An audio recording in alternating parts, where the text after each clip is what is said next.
प्यारे बच्चों, आज हम तुम्हें character of a happy life जो इंटर में प्रिस्क्राइब्ड पोएम्स हैं उनकी पहली पोएम सुना रहे हैं और उसके साथ साथ आपको समझाएंगे भी ताकि ठीक से उसको आप समझ सकें। कुछ ऐसे भी उसमें शब्द होंगे, वर्ड्स होंगे जिनकी मीनिंग आपको नहीं मालूम होगी, वो भी हम आपको बताएंगे।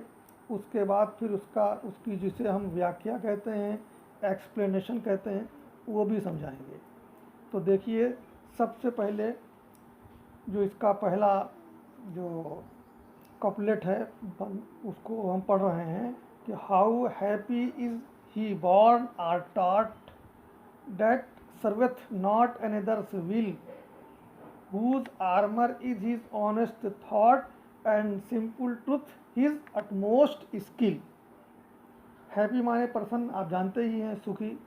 बार जो जिसने जन्म लिया हो, टाट जिसकी शिक्षा दीक्षा हुई हो, यानी वो व्यक्ति जो इस धरती के ऊपर जन्मा है, शिक्षा दीक्षा हुई है, वो अगर दूसरे की भावनाओं का या दूसरे की इच्छाओं का शिकार नहीं है, अपनी मर्ज़ी से काम करता है और वो भी उसकी मर्ज़ी ऐसी कि जो उसकी अंतरात्मा का है उसके ऊपर वो अनुसरण करे, तो वो सबसे ज़्यादा सुखी इंसान है।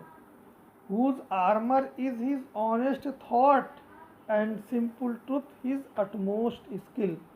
आर्मर मीन्स होता है कवच, रक्षा करने वाला हथियार, यानी उसका जो ऑनेस्ट माने ईमानदार, थॉट माने विचार, उसके जो सही विचार हैं, ईमानदार उसकी जो सोच है, वही उसके लिए रक्षा कवच है। उसी के माध्यम से वो अपनी रक्षा करता है, वो अपने को संसार की बुराइयों से बचाता है। And simple truth his utmost skill, और उसकी सबसे बड़ी कारीगरी, सबसे बड़ी उसकी जो कहना चाहिए कि सफलता का जो गुरु मंत्र है, जिसके ऊपर वो अपने को समझता है कि यदि हम इसके ऊपर वो करेंगे, अनुसरण करेंगे तो हम कामयाब हो जाएंगे, तो वो उसकी कारीगरी जो है वो एक सीधे साधे सच के अनुसरण करने में है। अर्थात जो चीज़ जैसी हो उसको वैसे ही बयान कर देना, यही उसकी सबसे बड़ी समझदारी है, कुशलता है। दूसरा बंद देखिए, whose passions not his masters are, whose soul is still prepared for death। यानी पैशंस मीन्स भावनाएं, मास्टर्स माने स्वामी, यानी वो अपनी भावनाओं का, अपनी इच्छाओं का दास नहीं होता है कि जो उसकी इच्छाएं कहें, चाहे वो गलत हो या सही हो, उसी को वो कर गुजरे। whose soul is still prepared for death, यहाँ स्टिल का मतलब शांत नहीं होगा, बल्कि स्टिल का मतलब होगा सदैव। उसकी आत्मा सदैव मरने के लिए तैयार रहती है, अर्थात वो ऐसा सद्गुणी आदमी बनकर जीना चाहता है, ज़िंदगी गुजारना चाहता है कि जब भी मौत आ जाए तो उसके लिए उसे व्याकुल न होना पड़े। Untied unto the world with care, of princely love or vulgar breath. वो अनटाइड आज़ाद होता है, बंधा नहीं होता है संसार से।